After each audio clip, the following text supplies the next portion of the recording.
គឺសំណាងយ៉ាងចំណានដែលវាស្នា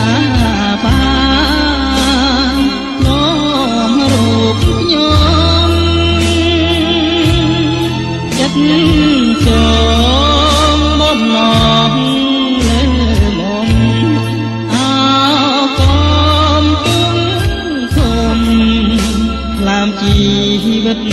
ថ្លៃ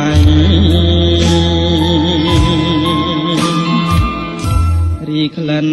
កុលាបជ្រាបសពប្រាណត្រជាប្រៀបមើលបានដោយទឹកអមរឹត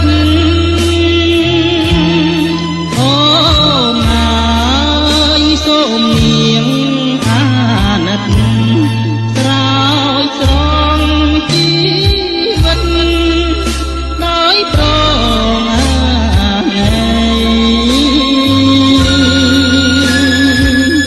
ត្រៀមសូមសច្ចាចំពោះមុខមានភ្នំសន្តិកជាសាងសីបើខ្ញុំមិនស្មោះចំពោះស្រីសូមអ្នកប្រឡាយខ្ញុំចោលទៅកំពុងធំជំរុំចិត្តសូមបញ្ញាជីវិតរឿងគិតនឹងបើសូមស្ទឹង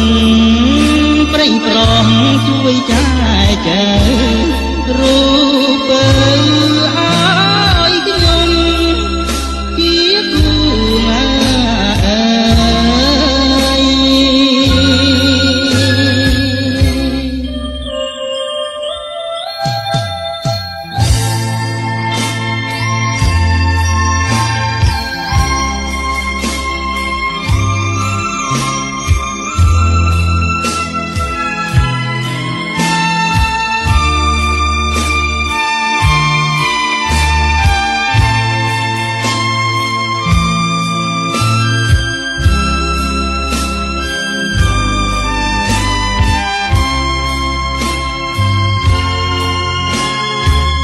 ត្រៀមសូមសច្ចា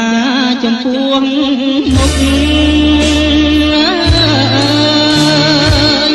មានភ្នំសន្តិកជាសាងសីបើខ្ញុំមិនស្មោះចំពោះស្រីសូមអ្នកប្រឡាយខ្ញុំចោលទៅកំពុងធំជំរុំចិត្តសូមបញ្ញាជីវិតរឿងពិតនឹងទៅ